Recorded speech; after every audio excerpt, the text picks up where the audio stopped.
صاحب ایک ساتھی نے سوال کیا ہے کہ نبی کریم صلی اللہ علیہ وسلم کی ایک مشہور حدیث ہے جس میں صحابہ کرام کو کسی جگہ پر جانے کے لیے کہا گیا اور کہا گیا کہ وہ عصر تک وہاں پہنچ جائیں، بعد میں وہاں نماز عصر پڑھنے کا بھی حکم دیا گیا۔ ان صحابہ کے دونوں گروہوں میں اختلاف ہو گیا کہ نماز عصر کے وقت میں اسی وقت پڑھنی چاہیے یا بعد میں جا کر۔ تو اس بارے میں وہ ساتھی پوچھتے ہیں کہ آخر ان میں سے ایک گروہ تو حق پر ہوگا ہی نا، وہ گروہ کون سا تھا؟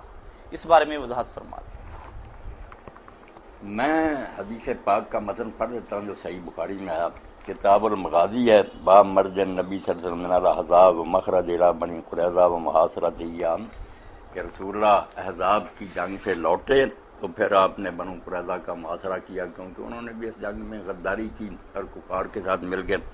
تو اس کے بارے میں عبداللہ بن عمر کہتے ہیں قال النبی صلی اللہ علیہ وسلم یوم الاحزاب، کہ رسول کریم علیہ السلام نے احزاب کے دن فرمایا لا یصلی احد العصر الا فی بنی قریظہ، کہ کوئی آدمی عصر کی نماز بنی قریظہ کے علاوہ کسی جگہ نہ پڑھے، فوراً نکلو عصر وہاں پڑھیں گے۔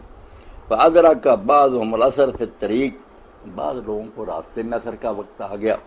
فقال بعض لا نصلی حتی ناتم، تو کچھ نے کہا کہ ہم عصر نہیں پڑھیں گے جب تک وہاں نہیں جائیں گے، حضور نے کہا تھا اس کے علاوہ نہیں پڑھنا۔ وقال بعض بل نصلی لم یرد منا ذلک، بعض نے کہا یار حضور کا منشا تھا کہ جلدی کرنا، اگر جلدی کرنے کے باوجود وقت ہو گیا تو ہم نماز پڑھ لیں گے، حضور کا یہ منشا تھوڑا تھا کہ اگر وقت ہی ہو جائے تو نماز نہیں پڑھنی۔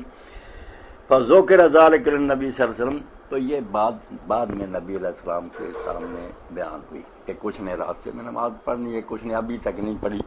ولم یعنف واحد میں، نبی علیہ السلام نے ان میں سے کسی کو برا بڑا نہیں، دونوں کو ضرور سمجھا کہ انہوں نے بھی میرے حکم کی تعمیر کی، انہوں نے بھی بات کی روح کو سمجھا کہ وقت پر تو نماز پڑھنی چاہیے۔ یہ ہے حدیث بخاری شریف کی، باب جو ہے نا مغازی کا 30 نمبر ہے اور 4119 نمبر حدیث۔ آپ نے کسی کو نہیں کہا کہ یہ ٹھیک ہے یہ غلط، دونوں کو کہا کہ ان میں سے کسی نے برا نہیں کیا۔ انہوں نے لفظوں پر عمل کیا، انہوں نے معنی سوچا کہ مطلب تو جلدی تھا، اگر اس کے باوجود دیر ہوگی تو نماز کیوں لیٹ کرے۔ دونوں گروہ جو ہے نا سچے ہو، اس لیے اہل ظاہر ہو گئے کہ ہم تو وہاں ہوتے تو نماز جا کر بنو قریظہ میں پڑھتے، ہم نے نہیں راستے میں پڑھی تھی، وہ اہل ظاہر ہو گئے۔ جو اہل الفقہ وہ ہوگا کہ یار ہم بات کو سمجھتے تھے کہ جلدی کرنی ہے، مگر اگر وقت ہو گیا تو کیوں لیٹ کرے، وہ پھر اہل الفقہ ہو گئے، دوسرے اہل ظاہر۔ دونوں کو حضور نے کسی کو برا نہیں کہا، نہ فیصلہ سنایا کہ یہ سچا ہے جھوٹا، صاف لفظ ہے۔ فذکر ذلک للنبی صلی اللہ علیہ وسلم، حضور سے یہ بات بیان ہوئی، فلم یعنف واحد، کسی کو آپ نے نہ برا بلا کہا، دونوں کی نیت دیکھی، ایک نے لفظوں پر عمل کیا، ایک نے معنی جو تھا اس کی طرف توجہ کی۔ یہ بخاری شریف کتاب المغازی حدیث نمبر 4119۔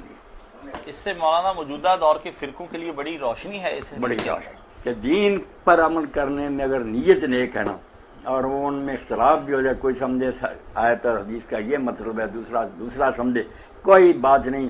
اللہ رسول جو ہے نا ان کے حوصلے بہت وسیع ہیں، سب کے لیے ان کے دروازے کھلے ہیں، رحمت ہے، سب ان کے دامن میں پناہ لیں گے، کسی کو برا بلا نہیں آپ نے کہا۔ بالکل